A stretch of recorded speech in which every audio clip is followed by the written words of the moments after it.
میرے سر پہ دو ہیں, 295A 295C ہے نا, اور وہ بھی نجائز. ہاں جی نجائز. میں نے کیا ایسا کچھ نہیں ہے, ٹھیک ہے, اور میں پریشان بھی ہوں, اچھی بات یہ نہیں ہے, ٹھیک ہے. اگر پولیس نے کارروائی نہ کی تو جو ہمارا اعلان ہے جس لیے یہ بندے آئے ہیں اس کتے کو گھر کے اندر جا کے میں کتوں کی طرح گھسیٹ کے لے جاؤں گا. لا الہ الا اللہ محمد رسول اللہ. میری جان, میری مال, میرا ماں, میرا باپ, میری اولاد, میرا ایک ایک خون کا قطرہ میرے پاس وسلم پہ قربان. اس سے جو بھی لا علمی میں ہوا, میں آپ سب سے ریکویسٹ کرتا ہوں ہاتھ جوڑ کے, پہلے بھی معذرت کی ہے, ایک بار پھر معذرت کرتا ہوں, اپنے دلوں کو میرے لیے صاف. مشہور و معروف یوٹیوبر رجب بٹ آج کل بڑی تنقید کی زد میں ہے اور کہا جاتا ہے کہ وہ گستاخ مذہب اور گستاخ رسول ہیں. جس چیز کی وجہ سے ان کو گستاخ کا نام دیا جاتا ہے وہ ہیں 295.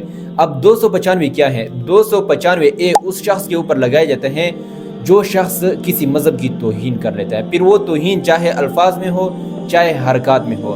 اور 295 اس شخص کے اوپر لگائے جاتے ہیں جو شخص نعوذ باللہ ہمارے پیارے نبی حضور اکرم صلی اللہ علیہ وسلم کی گستاخی کرے, حضور اکرم صلی اللہ علیہ وسلم کے بارے میں نازیبہ الفاظ استعمال کر لے.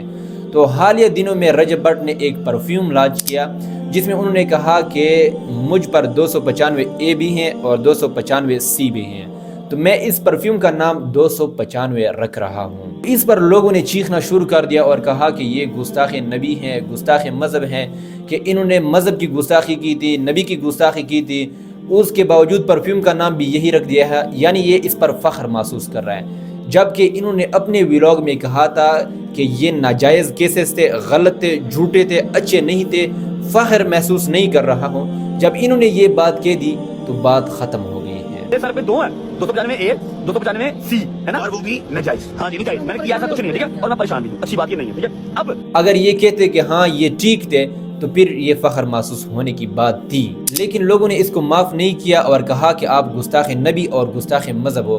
انہوں نے قرآن مجید پر ہاتھ رکھا اور اللہ اور اس کے حضور سے معافی مانگی, لوگوں سے معافی مانگی, اور کہا کہ میرا بالکل ہرگز یہی مقصد نہیں تھا جس چیز کا آپ سوچ رہے ہو. پھر بھی لوگوں نے معاف نہیں کیا. یہ فوراً گئے اللہ تعالیٰ کے گھر میں گئے, اللہ تعالیٰ سے معافی کے لیے, اللہ اس کے حضور صلی اللہ علیہ وسلم سے معافی مانگی اور کہا کہ میں لوگوں سے معافی مانگتا ہوں, بار بار معافی مانگتا ہوں, میرا بالکل ہرگز یہی مقصد نہیں تھا.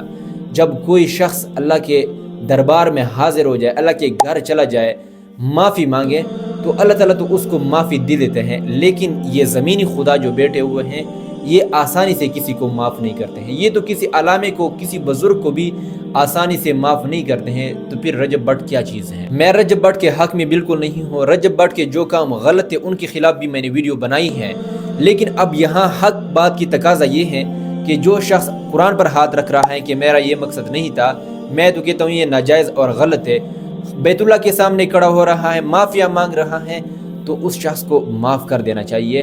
مذہب کے نام پر انتشار نہیں پھیلانا چاہیے. اللہ تعالیٰ نے تو قرآن مجید میں بھی فرمایا ہے کہ انسان خطاوار ہے, کمزور ہے, غلطی اسے ہوتی ہے, لیکن پھر غلطی کا مقصد یہ نہیں ہے کہ آپ اس کا سر تن سے اڑا دو. اگر آپ لوگوں کو یہی جذبات کا سبق دیتے ہو, خدا نہ خواستہ اگر آپ کی زبان سے کل غلطی سے ایسے الفاظ ادا ہوگے تو پھر کل آپ کا بھی حشر یہ ہوگا. اور اسلام میں جذبات بالکل نہیں ہے.